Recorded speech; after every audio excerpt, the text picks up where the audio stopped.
Hey, and welcome to Living in Lansing, Michigan, where we talk about the good, the bad, and everything in between with life here in Lansing and the greater Mid-Michigan area.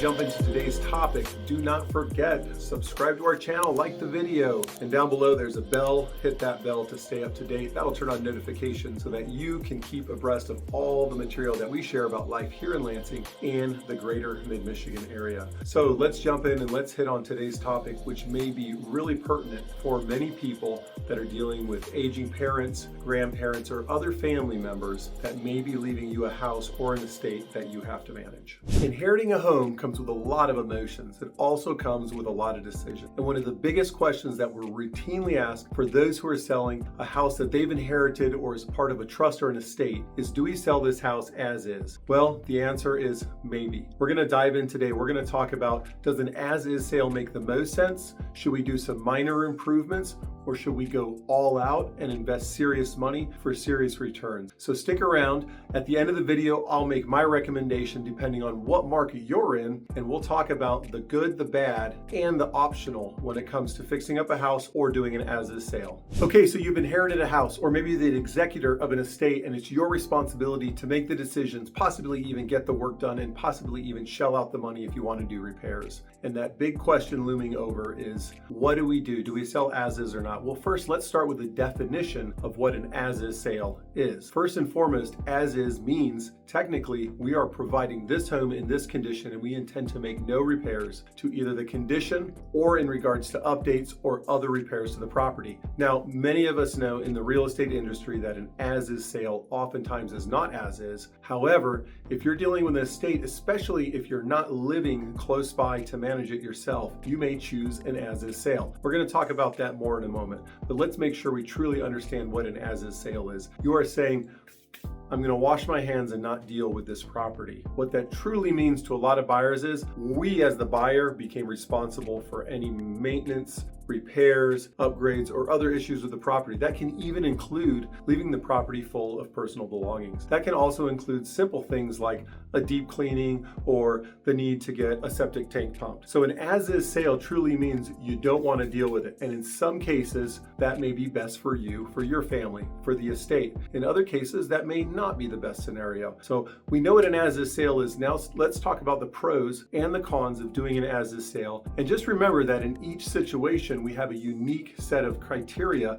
that we may be working with. We may have an individual or a family. So each scenario is going to present you with the opportunity to make a decision that's best for you, your family, and estate or trust. And I would strongly urge you, seek the advice of a real estate professional before you make a decision on an as-is sale or doing some or extensive repairs. Okay, let's talk about the times an as-is sale may make the most sense. First and foremost, probably when you as the person that is in charge of the sale, whether the executor of an estate or just somebody who has inherited a house that you no longer want to keep, are out of state or otherwise far away. If you're not here to manage on the ground, clean outs, cleaning of the property, potential repairs and upgrades, it makes a lot of sense for an as-is sale. The second reason you may strongly consider an as-is sale is when a property needs extensive work, when we need to update more than just a few things. We're not talking just maybe paint and carpets, but we're talking about a new roof, maybe new windows, maybe new mechanical systems. When we're talking tens, maybe even hundreds of thousands of dollars to bring a house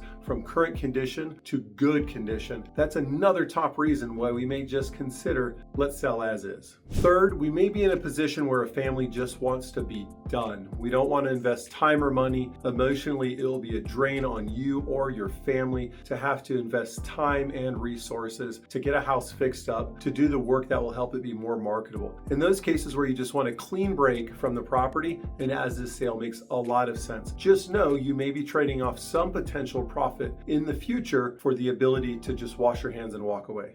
All right, so number 4 reason an as-is sale may make a ton of sense. If you're in a market where investors and home flippers are actively searching for good properties, your property may fit that bill. When we have more investors looking for properties to buy and there's competition among investors to buy properties that are like yours, you're gonna do better overall in the sale. If you're in a market where you're probably only gonna be able to resell to owner occupants, an as-is sale may not make quite as much sense. When investors are highly interested in your area and your property, you're going to do better and have an easier time selling. So those are the top 4 reasons you may consider and lean towards the as-is sale. I want to share a brief story. Recently, I was able to help clients of mine sell a home, and they did an as-is sale. They had both moved into a care home, and they had no intention of ever returning to their home due to medical conditions that were preventing them from getting around and being able to actively live in their home. So as they contacted me, we prepared a plan, and time drug on, and eventually disaster struck.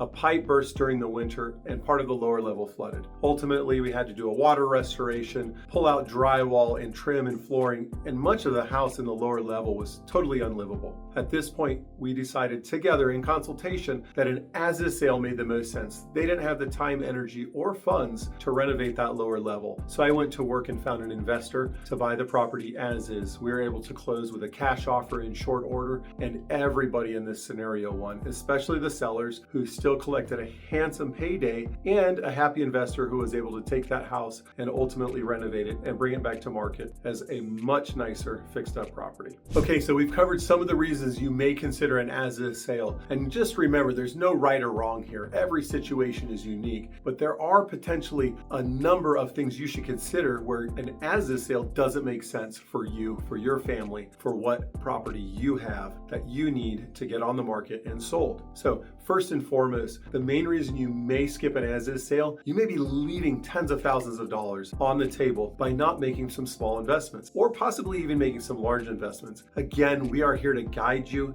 get help, seek professional help from a real estate professional who's skilled both in sales, but also in the investment side of the real estate business, because you don't want to overinvest in a property and not get a return on your investment. So if you're considering an as-is sale, talk to that real estate professional. See if it makes sense to do a deep clean, maybe just carpet and paint, or maybe even a whole new kitchen. And if that's within your financial means to do, and your real estate advisor suggests that this is the course to take, strongly consider not doing an as-is sale and making some small to medium-sized investments. All right, the number 2 reason for me that you may consider making some investments, doing some upgrades, some repairs and renovation, you may scare off a good segment of the buyer pool by not having a house that's in better shape than the as-is condition. And while those first-time homebuyers may have the cash saved for a down payment and closing costs, they may not have 10 or 20 or 30,000 or more dollars set aside to do serious renovations after they move in. So you may be limiting your buyer pool significantly when you do not make some repairs, renovations, or otherwise upgrade a property. So that number 2 reason is limiting the buyer pool. Okay, so let's talk about the 3rd reason that you should seriously consider making some repairs and renovations. And typically this is not upgrading the quality of a property. Certain loans, especially the VA loan and the FHA loan and the USDA/rural development loan, are going to have requirements for certain projects to be completed.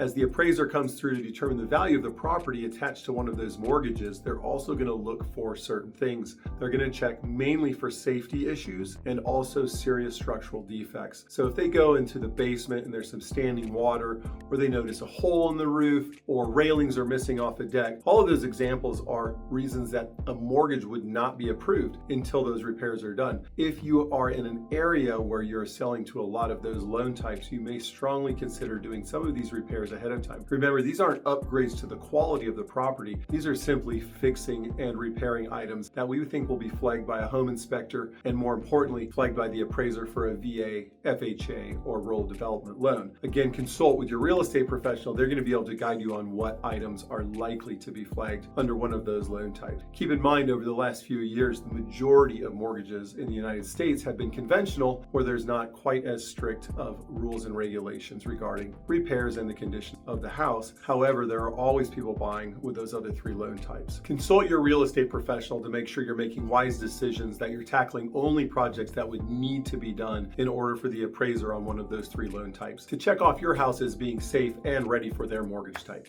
All right, so we all know the story of Goldilocks and the 3 bears. Find the thing that's just right. Well, sometimes the answer is not an as-is sale, and sometimes it's not fixing all the things or doing all the things, making all the repairs and upgrading the kitchen and all the baths. There's a lot of times a small investment made with a big potential return. So let's talk about that. Let's talk about the idea that we go in and we dispose of any personal belongings, any rubbish. We deep clean the home. I'm not talking just vacuuming floors and cleaning bathrooms, but wiping down all the baseboards, ceiling fan dust, everywhere inside and out. A deep cleaning makes a house sparkle, and nobody is upset with a really clean house. All right, so we're going to declutter that home. We're going to get it deep cleaned, and then we're going to consider, do we want to do flooring? Do we want to do paint? Does it make sense? Is it within our budget? If it's within our budget and the flooring is old and in poor condition and the paint doesn't look great, it's not modern, light, bright, or we've got a variety of Crayola crayon colors all over the house,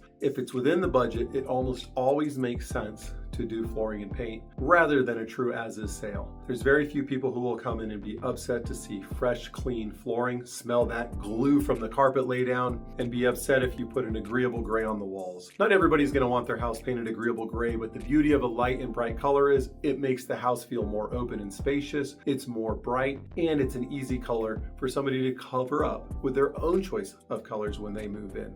Okay, so maybe we do flooring, maybe we do a little bit of paint, maybe we do both, maybe neither is needed. And I really want to focus on one more thing. Details matter in staging, presenting, and selling a home. If we can go through and match all of our light bulbs with a nice, bright, clear daylight or bright white bulb, instead of, have you ever been in that house where there's a yellow bulb next to a bright white, next to a daylight? It just draws your eye and you get focused on a little detail that really doesn't matter, but instead you may miss a beautiful bathroom. So let's get light bulbs changed, matching each other, and let's focus on some other small detail stuff. The light switches, the electrical covers, are they all the same type? Are they all the same color? And if we can change those out and get those all matched up and looking great, a little detail, not a lot of money, but that can have a big impact on the resale value of our home. So the 3 things that I suggest are flooring, paint, light bulbs, and electrical trim. I know that's 4 things, but the last 2 I lumped together because they're a quick and easy project that almost anybody can do after watching a short YouTube video, not ours, on how to change out electrical fixtures. So in a lot of projects, if you're managing the sale of an estate, you may choose to go the middle ground route, which is let's address the flooring if it needs it.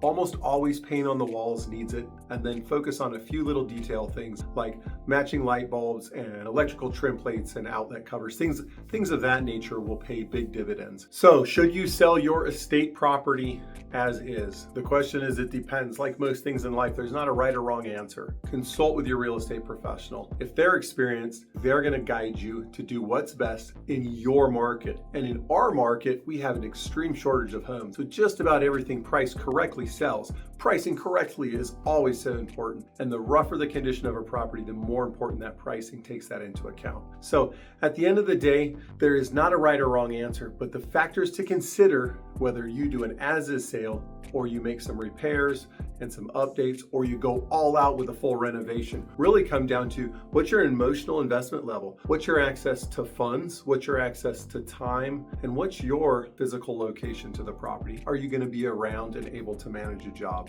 And once you answer those questions, you're going to be able to figure out, do I have an as-is sale on my hands, a major renovation product where I could potentially receive 2x my investment, or should I do that middle ground? And I said if you stuck around to the end, I'll make my recommendation. My recommendation 9 out of 10 times, we're going with that middle ground because everybody likes clean, fresh flooring, and they like a neutral palette on the walls, clean, fresh paint. So more often than not, I'm going to recommend we do that, and then we focus on a few small details like electrical switch plates and outlets, get the light bulbs matching, make sure our door hardware all matches, and it's a modern style. So if you're considering an as-is sale, we'd love to be your guide here. We have a ton of experience working with both estates and trusts, and other people who've inherited houses that they need to get sold. And we work with a big pool of investors so that if you do want that as is sale. So if you want to avoid all the hassle, we work with a large pool of investors where we can potentially bring you an offer without even going to the market and having to do nothing, truly an as is sale. So our real estate team, the Mitten Home team at Keller Williams Realty here in Lansing, covering the mid-Michigan area, has had the opportunity to help dozens upon dozens of individuals and families with their estate properties and making the decision whether they sell as is, make some minor repairs with that middle of the road option, or make serious investment. We'd love to be your guide. We're here and we're available to answer your questions and take a look at that house that you may have coming up that you'll need to sell. In fact, I'll be doing that just this week with another client that has chosen to work with our team. So drop your questions down below in the comments section. We look forward to hearing from you. And don't forget, subscribe to our channel if you haven't already. Keep up to date on all the news and the real estate advice that we have to share about the Michigan and mid-Michigan area. So you may be in a position soon where you're going to be selling a property that you inherited, or it's in an estate, or you're just helping an older loved one that needs to sell a property as they move out of a property they've been in for a long time. We are here to guide you. The Mitten Home team at Keller Williams Realty has helped dozens upon dozens of individuals and families with this very question. Sell as is, make some small improvements, or massive work and hope to gain massive realization of profit. We're here to be your resource, so if you have any questions, drop them in the comments below. And don't forget, subscribe to our channel so you can stay up to date on all the information we share about real estate and life here in Lansing and the greater mid-Michigan area.